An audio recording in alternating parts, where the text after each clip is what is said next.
Crimson blood, poison, eternity, revenge, 2, sacrifice, mother, ritual, scarlet, prayers, heresy, hell, solitude, clouded sky, madness, God of world, adore us.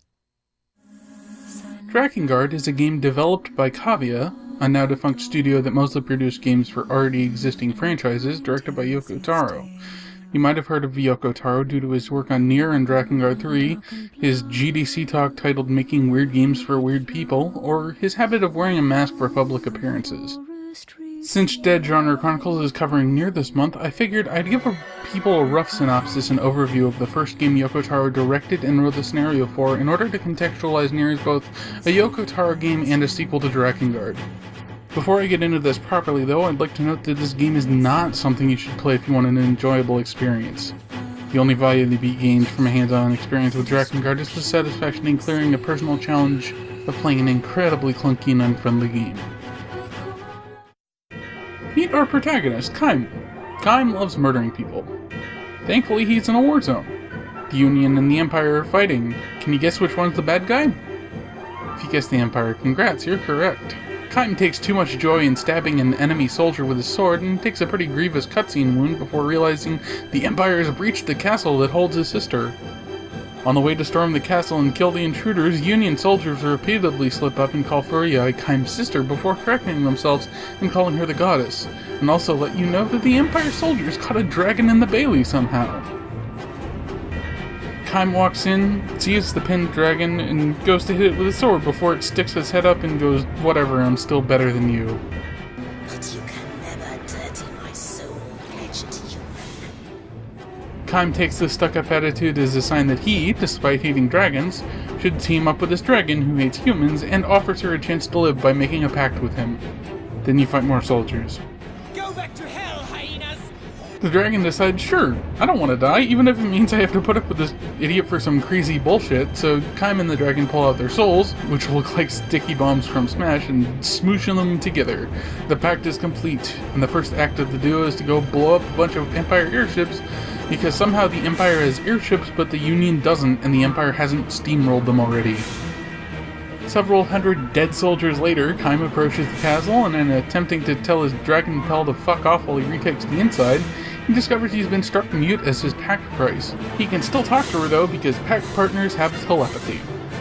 Even more dead soldiers later, Kaim saves Furia and her former fiancé, Inuart, from even more soldiers, and he suggests they take her to the neutral elf village before playing a song on his harp to cheer them up. Since the elves are bound to return to neutrality, their village will be a safe haven from the Empire.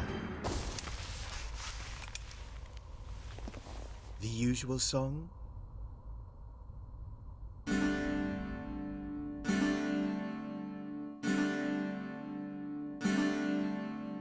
The dragon lets Inuart know that she's pretty sure the neutral elf village is razed to the ground, and then he ignores her and the party heads toward the elf village. Turns out the evil Empire doesn't give a shit about neutrality. Shocker. While the group is in the village, though, the dragon gets a message from the Hierarch Verdale, spiritual leader of the Union, telling her that he's at a temple in the desert and Furia would be safer there. Inuart and Furia wander off that way while Kaim investigates the forest some more. There, scrawled in blood next to a soldier, a warning. Speak not the Watchers, draw not the Watchers, write not the Watchers, sculpt not the Watchers, sing not the Watchers, call not the Watchers' name. They discover an elf whose last breath also bears the name of the Watchers, specifically that there's a cult following them with a shrine in the forest. Kaim and Dragon pursue this lead, curious after the bloody message. I'm gonna take a moment to talk about this level in gameplay terms because it fucking sucks. This is the first mission where red armored enemies show up and they're resistant to magic, which is bad enough because magic is good, but also all of the dragon's attacks are magic, and when magic-resistant enemies are struck by magic, they take massively reduced damage, and instantly release a projectile directed at your current position. It's insufferable. On top of that, this wizard priest shows up near the end of the mission, and when he dies, he makes 29 copies of himself that you also have to kill. Anyway, Kaim kills him, and then realizes Verdale's telepathy has disappeared before a child comes up to beg for his help in saving his village, and Kaim just kind of pushes him over with his foot. Real charmer. Over in the Fairy Valley, we see a man trying to kill himself in front of a burning building, but he doesn't go through with it. This man's name is Leonard, or Leonard as it's often pronounced. His home has been burned and his brothers killed, and he was nowhere to be found at the time. A nearby fairy mocks him for his weakness and badgers him into making a pact. An important thing that was altered in the localization of this game was Leonard's proclivities. Leonard's parents were killed in wars between the Union and Empire, so he took his 3 younger brothers to live in the woods, closer to neutral ground, but also away from other people to punish himself for his pedophilia. It is completely absent from the English script, but apparently he had some urges and was off relieving himself in the woods when the Empire struck. His pact price is his sight, and once Kaim approaches him, he joins up rather arbitrarily and they head to the desert. The goddess is in danger, I fear. For some reason, the Empire took Inuart and Vertile, but not Furiae. The dragon asks Kaim what he thinks of his sister on the way to the dungeon to rescue Vertile. Once you do rescue Vertile, he makes mention of the Empire wanting the seeds of resurrection to reconstruct the entire world. The dragon snarks about how humans fuck up myths to their liking. Ominous stuff. Hearing yet another telepathic cry for help, Kaim and pals head toward the smoldering ruins of a prison nearby and find an elf lady who, after being saved, attempts to nibble on Kaim's jugular.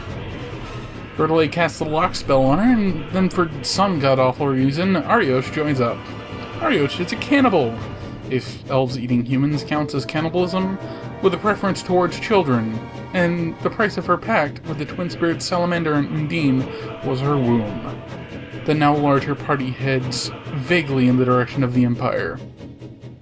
So this is what you call human kindness. In Chapter 3, there's a scene I passed over of Inuart being heckled and brainwashed into being evil, and that scene comes to fruition at the start of Chapter 4 when he shows up on his new dragon pact partner to knock Kaim on his ass, smack Vertile, and make Furiae pass out so he can steal her away.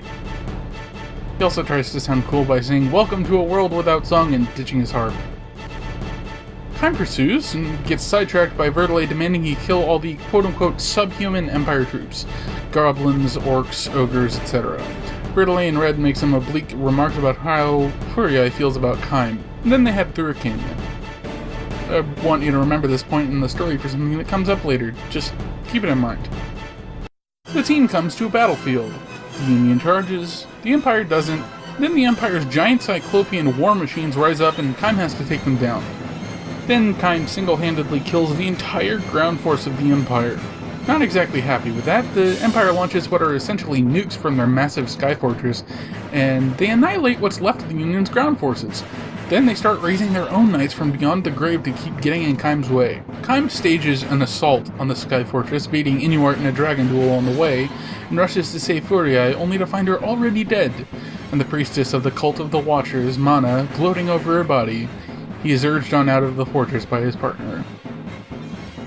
Inuart, seeing Furiae's corpse, is snapped out of his brainwashing and steals her. Kaim fights him, and in this path, despite beating him, is convinced by Vertile that it's pointless to pursue him because Furiae is already dead. Instead, he goes to the Imperial capital to go kill some more Empire soldiers. Kaim discovers that all hell has broken loose, and instead of soldiers, he ends up killing a shitload of demons and an elder dragon and his progeny. Once that's done though, Kaim lands and kills its way to and through the temple where Mana is. Kaim goes to kill Mana, but Vertile stops him and attempts to take charge by using his lock spell on her. It doesn't quite go as planned.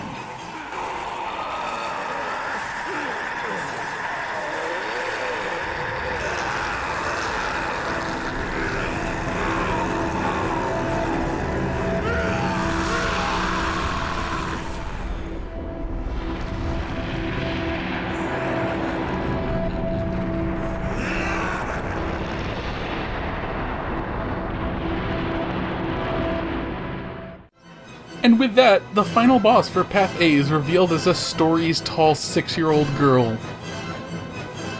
After that, the dragon condemns her to live on as penance for her sins, and then takes up the role of Goddess Seal.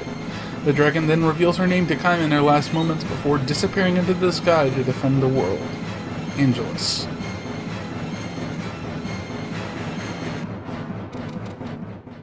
On sacrifices countless, will a new shrine be built by the hands of the gods.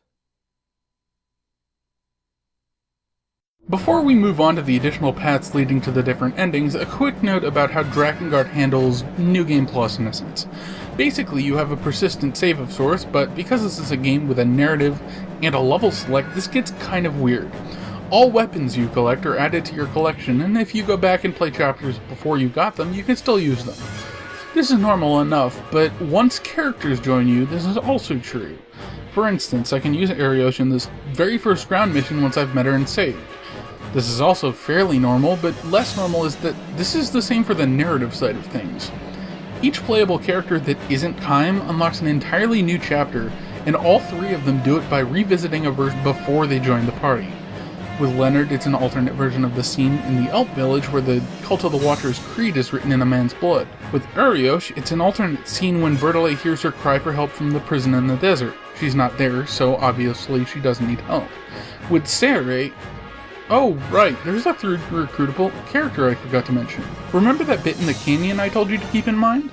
If you go back there in the level select after you beat the game, you can see a new verse where you recruit Sere, a small boy who gave up his time in a pact with Golem. The Cult of the Watchers took his sister, he says, and so he joins up with you.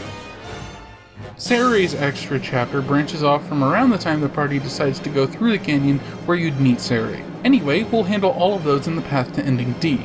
In Path B, the only major difference from pursuing ending A is that Kaim beats up Inuart really quick and chases after him, which also leads him to the Imperial capital. After beating the crap out of him again, Inuart still manages to slip away and plop Furiae into a seed of resurrection, aiming to bring her back to life, obviously. Things don't go as planned. She does come back, but as a gruesome angel figure, and murders Inuart before taking to the sky, where Kaim and Angelus take her down. Kaim holds Furiae's dead body as he gazes out onto the landscape where countless more angelic invaders are descending upon the world. A woman, turned into a stake, will hold the world in a basin of fire. At the end of Chapter 5, once you beat the game, you can replay the aerial mission to get a message from Leonard about a sea fortress actually holding Furiae, and then take his advice to find a new chapter. There's a branch point in the first mission, depending on whether you destroy the barrier protecting the fortress fast enough. And while ending C is through progressing fast enough, I want to dedicate some time to talking about the other path.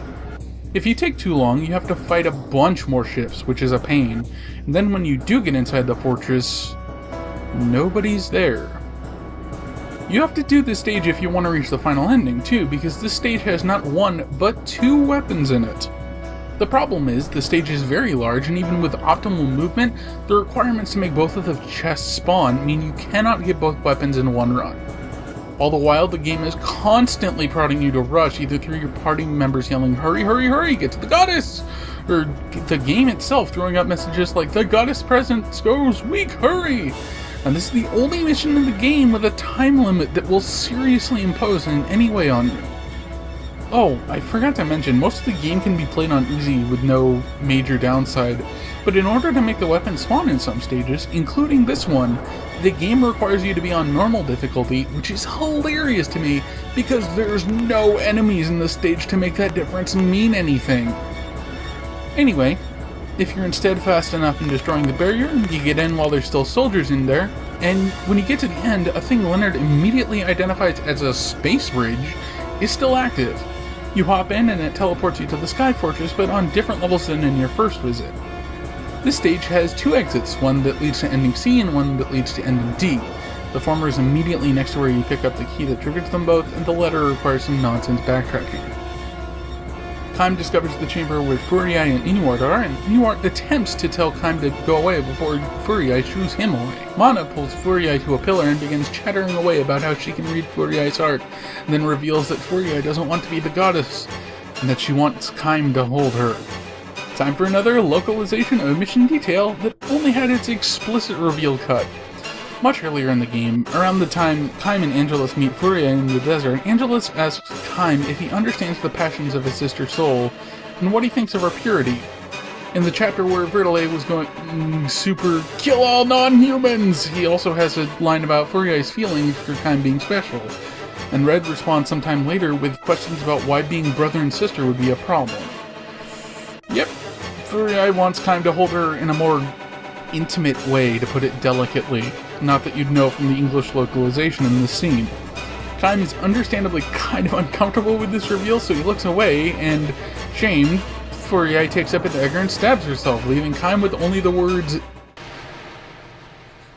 Don't look at me.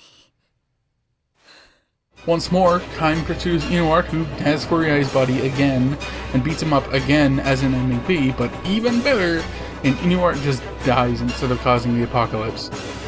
Of course, that's not where this path ends. Mana tries to control all the dragons with her Watcher powers, but they eat her for being an arrogant little girl. Turns out, all the dragons are mad as hell at humans fucking everything up, and Angelus turns evil. She's the final boss in this ending.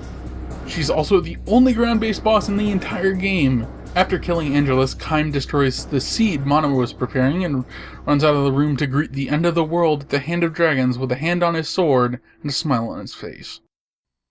A pitiful child shall defy the hands of the gods, and a door will close. Now, on to the character chapters. Leonard's regret is in the Forest of the Seal, one of the two seals we don't ever see in the main paths. The Empire has invaded the forest and is burning it down. Leonard's fairy gets really mad about that, and Kaim decides to kill everyone to keep the seal intact. Turns out everyone includes a notable chunk of the invading force being child soldiers. Not that that stops Kaim, nor does their constant crying for help and their mothers. Leonard tries to comfort a dying boy who reminds him of his brother, and then the dying boy stands up and summons some wraiths. Drakengard hates children, and Drakengard's children hate you.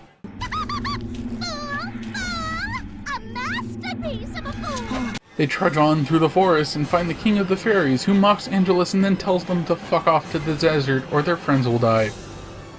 Arioch's madness is at the Temple of the Ocean and starts with the reveal that the Empire is throwing a bunch of elf women and children overboard. Bredele mistakenly assumes that Arioch is mad about this because of normal reasons, but she's probably more mad that they're messing up seasoning her preferred cut of meat. Anyway, the temple's lost. This chapter is largely pointless. Ceres' regret sends you to the Crimson Mountains, and it's the first time your entire party is in a cutscene together. Kaim is cajoled into taking Ceres to search for his sister, Mana, and so they go to a valley in the mountains. Fairy makes some snide remark regarding his naivete, and then golems show up. After killing the wizards controlling them, Ceres' golem gets controlled by a wizard and bops him on the head, then snaps out of it because they share pain. Kaim then takes a moment to murder a couple hundred goblins before murdering even more wizards. Of course, Ceres' sister is nowhere to be found, so Ceres runs off to try and find her, and gets kidnapped by a goblin and put up as a prize in the Colosseum Gauntlet. Kaim murders everyone and saves him. Then the fairy's death cry rings out, and Ceres realizes he wasted everyone's time. Hooray! The final steps to get to ending D are, instead of seeking Furiai in the Skyfortress's innards, double back and find Mana instead. Kaim goes to kill her, but Ceres protects Mana, only to be rewarded with a smack in the face from her jubilant spinning. She continues spouting Watcher bullshit, and Ceres blames himself and asks Golem for help. He responds by crushing Mana into a fine red stain. Now is the time to feel the love of the gods. A deep love. A great love. A love powerful and formidable. A love that crushes like a mace. La la la la la. The Watchers see. The Watchers laugh. The Watchers invade.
Did I mention that Drakengard does not like children? Yep, the final real chapter of the game features swarms of giant stone babies with wings of lightning. Arioch might have some issues, but she sure as hell sees the dramatic irony in this, and, well...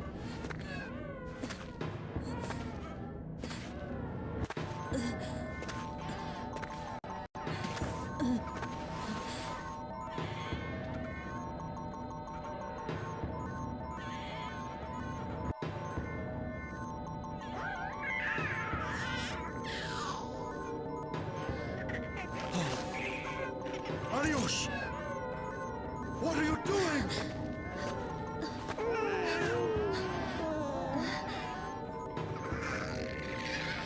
The greatest of feasts. One more monstrous figure appears on the skyline. A woman, more defined than the creepy, toothy babies, and several stories tall. The party takes the distraction as an opportunity to get away and get stopped by a swarm of the things, but Leonard makes the executive decision to self-destruct to give Kaim and Saria an opening.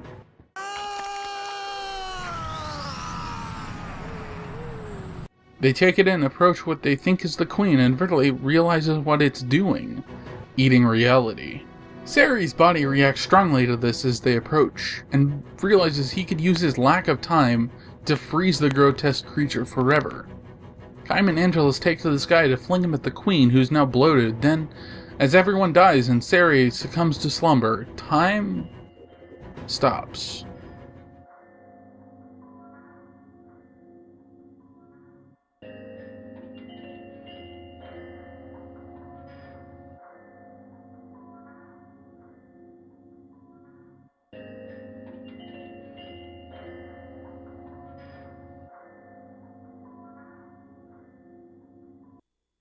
At long last, the jumping hands of time will be halted by a weakling cast in eternal solitude.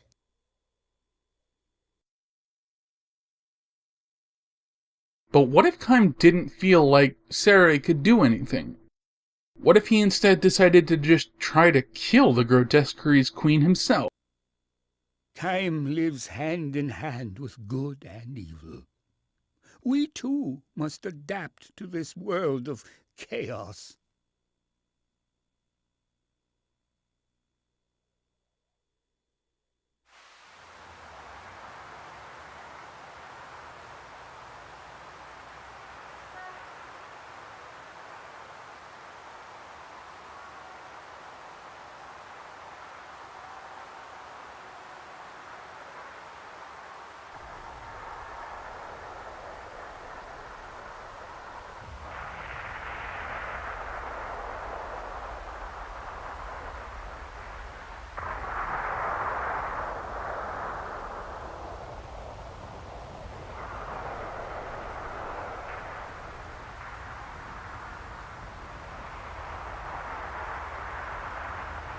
Is this the land of the gods?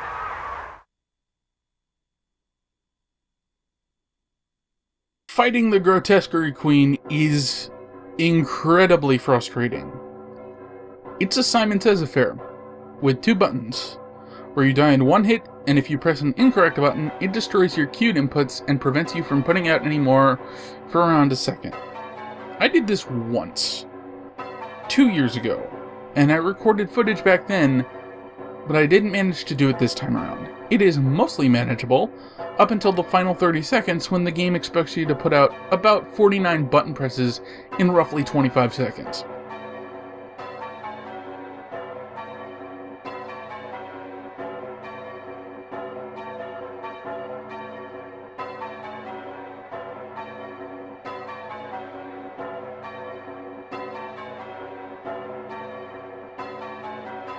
This level is 2 minutes and 30 seconds long. There are no checkpoints. If you get hit once, you get to start the whole thing over. It takes muscle memory and much more patience than it did to get to this point to clear this stupid one-off boss. Once you beat it, Kaim and Angelus get shot down by fighter jets. That's how it all ends. Oh, but after the credits, the camera pans down, and the events leading to Nier are set into motion.